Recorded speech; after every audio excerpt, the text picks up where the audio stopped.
Hello and welcome once again to In Depth, where today we focus on an issue that should concern each and every one of us. Custodial deaths in India are not unusual. The police in this country have often been pulled up by human rights commissions for their actions. But the story of Jayaraj and Beniks certainly marks one of the low points in the chart of Indian police atrocities. The father and son in Tuticorin, Tamil Nadu, were allegedly tortured, leading to their death in hospital. Their crime? They kept their shops open during lockdown hours. After massive outrage, the Madras High Court has now confirmed that there were injuries on the bodies of Jayaraj and Beniks, which can be grounds to file murder charges against the police. Meanwhile, the CBCID investigation in the case is underway. Today on In Depth, we focus on not just the case in Tuticorin, but the growing concern over custodial deaths and torture in this country. But let's start first with that story from Tuticorin that has sparked national outrage. Take a look. More than a week after the brutal custodial deaths of Jayaraj and Beniks, the Madurai bench of the Madras High Court has said prima facie there was enough evidence to file charges against the policemen involved. The post-mortem report gave elaborate details of the injuries on the bodies. And now, the only police personnel from Sathankulam police station who gave her statement before the court on Tuesday has spoken exclusively to India Today. Deposing before the magistrate, she revealed that the brutal assault left bloodstains on lathis and benches at the police station. The magistrate reported that the policemen did not cooperate with the judicial inquiry. ASP Kumar and DSP Prathapan stood there with a threatening posture and delayed the process of evidence gathering. One constable said he did not have his lathi on him. Another policeman ran away from the station. When the court officials were doing their job, reported the magistrate, there were police officials there taking videos of them and making snide comment. Straight in his statement said that the witness was notably afraid and she was reluctant to sign her statement until she was assured witness protection.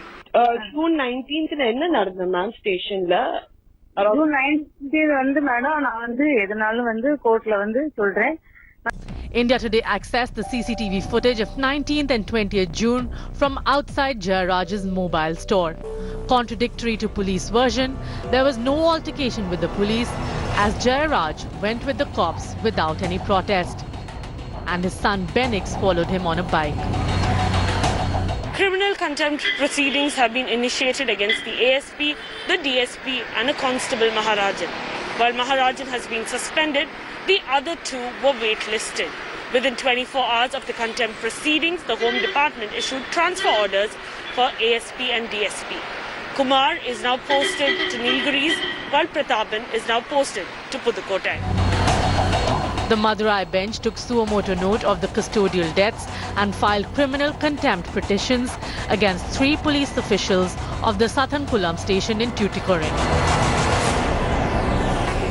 The situation at the Sathankulam police station has raised concern, even with the judicial magistrate being disrespected, intimidated and non-cooperated with. These factors have been taken in by the Madurai bench of the Madras High Court, and hence they've appointed the CBCID team of Nellore to investigate into the affair, saying that no time should be wasted, no more evidence should be tampered with. At the moment, we're seeing that the family and the people of the state of Tamil Nadu are completely dependent on the judiciary to ensure that Jayaraj and his son Beniks get justice. The opposition has lashed out at the AIA-DMK government, charging it with attempt to cover up the crime. DMK MP from Tuticorin, Kanimoi, said the buck stopped at the Chief Minister's doorstep. The Tamil Nadu government is exposed about its unwillingness, its inability to take action against the killers of the Sathankulam incident. They transferred the investigation to CBI so that there will be a delay for the CBI to take action, initiate the probe immediately. The police torture and murder of Jayaraj and Beniks has sparked massive anger across Tamil Nadu. With the High Court now stepping in, there's every chance that justice will be delivered.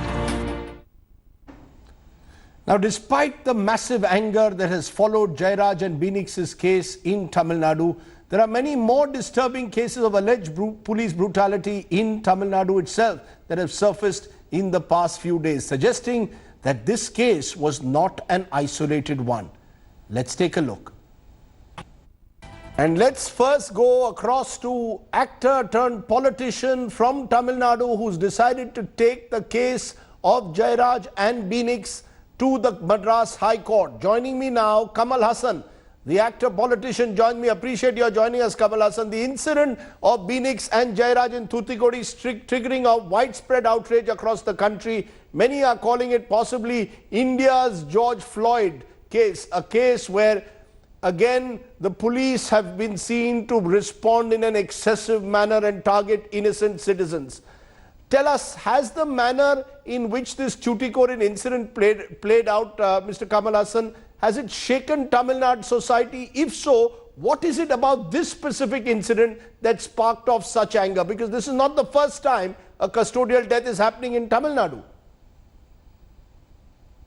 I think this has been happening over time, be it the Tuticorin shooting, and it's happening in the same terrain now. I think they are emboldened and they are going step by step towards brutality and brutalization of people who are seeking justice.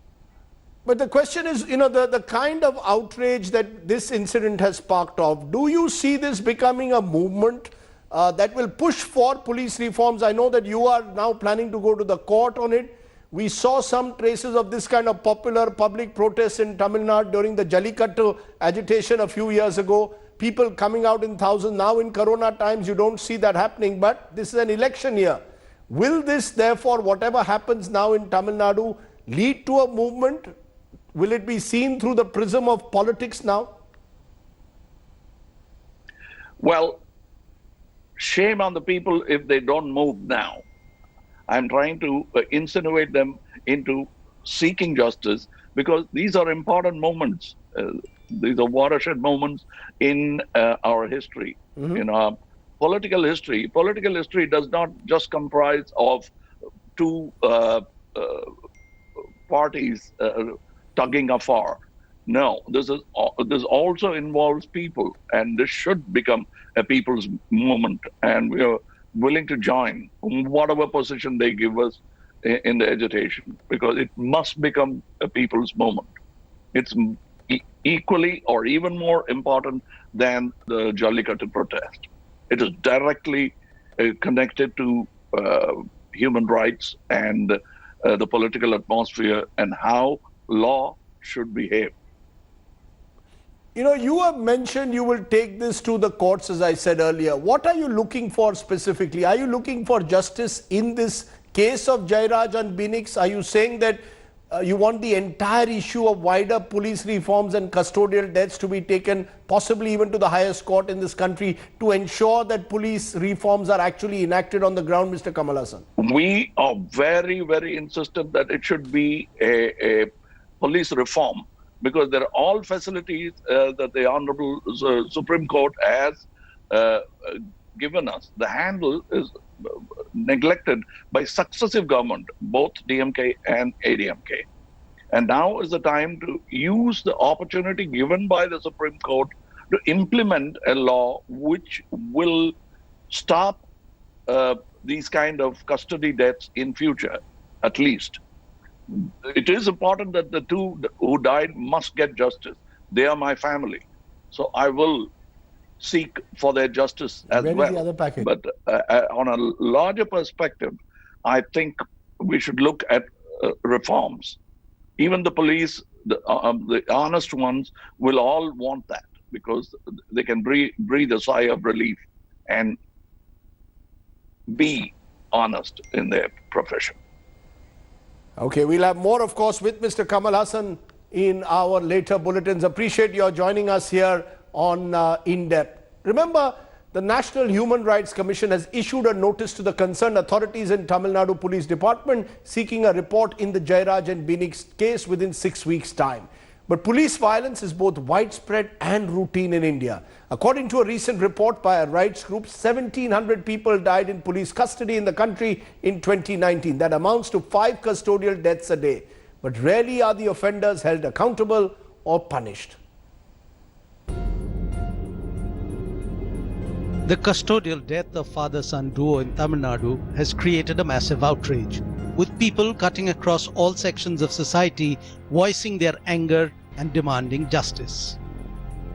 As a former police officer, I hang my head in shame that an incident like this has happened.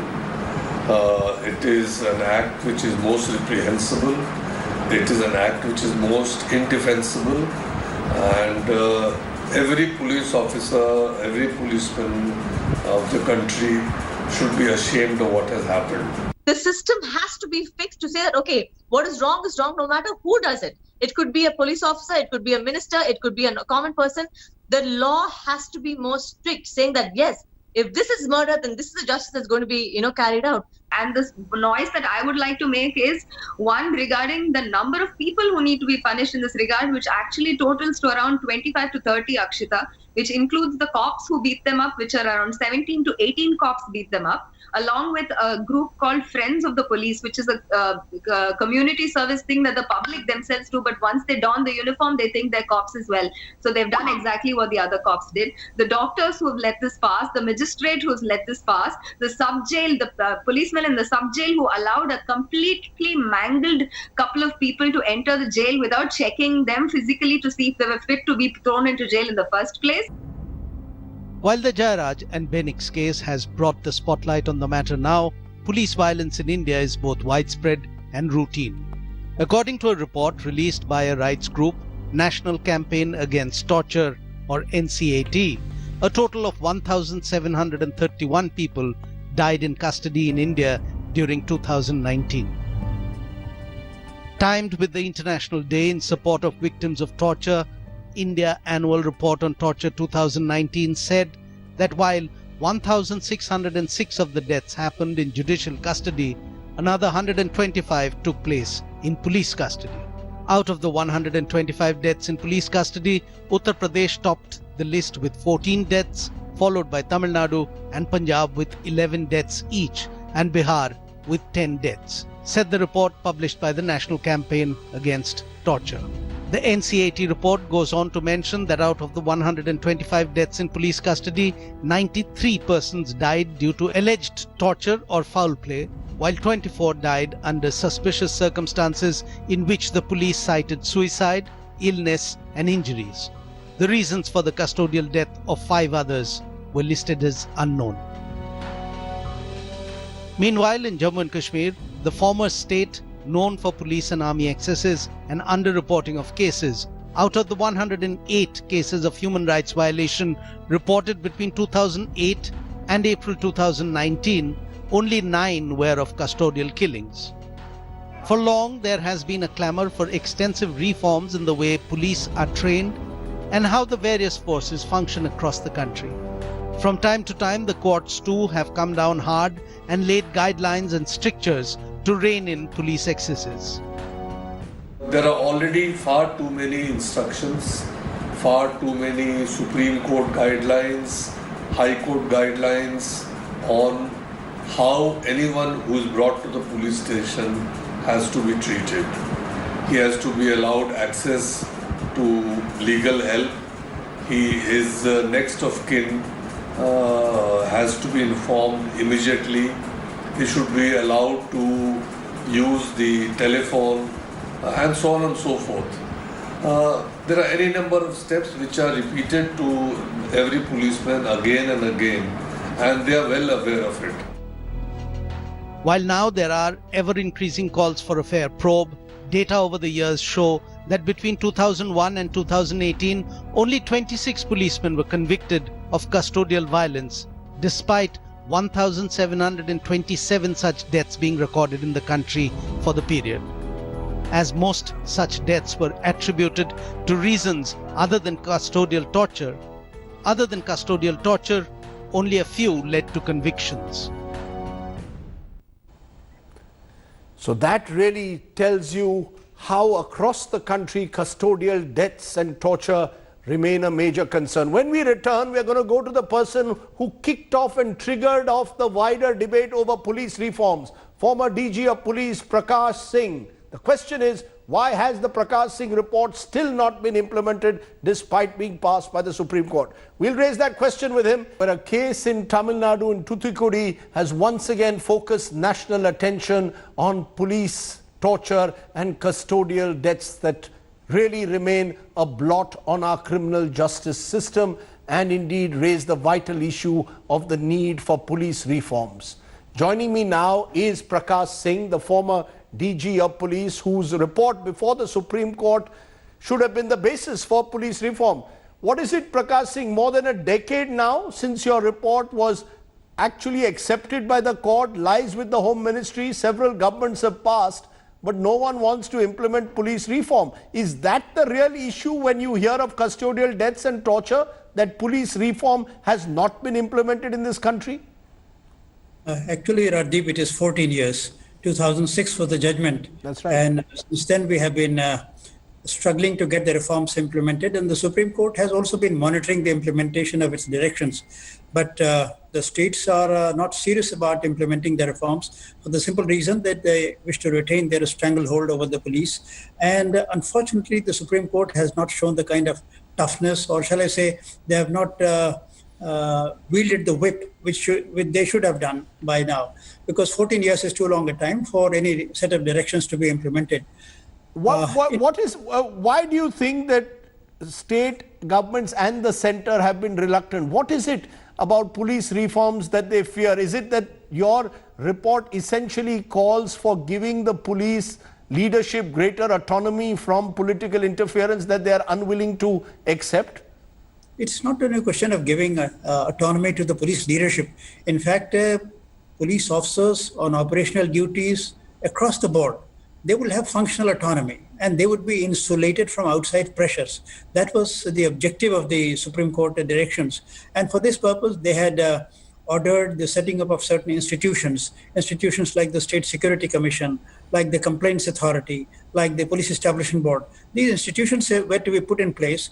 Now, what we are witnessing is that while some states have set up these institutions, but in doing so, they have diluted the composition of the institution, reduced its powers, and somehow circumscribed its functioning. With the result that these institutions, even where they are in existence, they are more on paper, and it's, I would say, a farcical compliance of the Supreme Court directions on the subject. I want to, for a moment, though, Mr. Singh, focus on custodial deaths and torture. Now, this obviously requires, comes to the issue of the manner in which the constabulary, the lower constabulary in particular, in this instance certainly, seems to be completely, believe it's above the law, that it can actually get away with torturing citizens in the manner that they did. What explains that, and what is the solution there? I think this is this feeling of impunity has to go, and police officers have to be held accountable for their acts of omission and commission, and particularly in the Tuticorin incident. It was brutal, and I think it was worse than Floyd incident in USA. Father and son both being killed in the manner they were done. So, you see, in Tamil Nadu, I was checking up, among the instructions given by the Supreme Court, one was that there should be a state accountability authority and there should be district accountability authorities. Now, only last year in 2019, that means 13 years down the line, they cared to set up the accountability commissions at the district level and probably at the state level. I'm not so sure about that. But these institutions are not yet, they have not taken off yet, it seems. They have otherwise they would have taken cognizance of this incident immediately after it happens. At the district level, this mechanism is headed by a retired district and session judge, and at the state level by a retired judge of the High Court or Supreme Court. Now, this mechanism, its absence has made a difference. But the greater problem is, that I would like to draw your attention to, and to which you also, I think this is the kind of response you want, is the change in the attitude of the policemen towards men who are placed in their custody. This change in attitude has to come through training. And this is point number one. Point number two, if a lapse of this kind happens, what was the police leadership doing? I mean, I'm ashamed of the fact that the Madras High Court, the Madurai branch of the High Court had to step in. I'm surprised that the investigation had to be given to the CBI. In an incident like this, what should have been done? The local superintendent of police or the deputy commissioner of police, whatever the incumbent was, he should have immediately taken cognizance of the case, registered a case under the appropriate sections of law, got those two people arrested, and that would have taken care of not only the crime, but that would also have diffused to a large extent the public outcry and the public anger. But because the fact is, no arrest made yet, Mr. Prakash Singh. Yes, no arrest made yet. I mean, this kind of trade unionist mentality that I have to protect my subordinate irrespective of what he does, even when he's committing murder. I mean, this is most reprehensible. And I think more than a question of training, more than a question of accountability commission, it's a question of police leadership playing its role. If the district SP failed in his duty, what was the DIG range doing? What was the IG zone doing? What was the DGP doing from the state headquarters? They could have ensured that, no, this is a case which has to be immediately dealt with under the appropriate sections of law and get those two people arrested and get them prosecuted. Had that been done, all this, I think, whatever agitation and anger which we are witnessing, it would have been very, very substantially contained. Right. I think it's a question of police leadership failing, and not only police leadership, I would say even the judiciary failed in this case. When this man was produced before a magistrate, he had been beaten black and blue by that time. Why on earth did he remand them to judicial custody? He should have seen that these men have been thrashed, and he should have issued appropriate directions on the basis of that. The magistrate. I think you've hit the nail on the head, sir. You've hit the nail on the head, because you're talking at the moment of both the failure of the police leadership as well as the magistrate in the courts that has brought this situation to a pass. Very quickly, what would your immediate solution be? Because the officers were transferred. Do you believe that they should be arrested at once now that there is an FIR in place? A case under 304 IPC should, at least 304 IPC, if not 302, should be registered immediately. They should be arrested. And I believe the crime branch is investigating the case, and they should be arrested. And the people should get an impression that we are not going to protect such delinquent policemen. They have to be deserved. They have to be punished very severely, and an example has to be made of them. Right. Mr. Prakash Singh, as always, you've spoken like you did all those years ago when you brought those police reforms before the court. 14 years it's taken. The Prakash Singh report lies gathering dust in the country's home ministry. It's time for every state government and every person interested in ensuring law and justice in this country to wake up to the reality of police reforms. Thank you very much, Mr. Prakash Singh, for joining us here on In Depth. That's it on the show. Thanks for watching. Bye for now.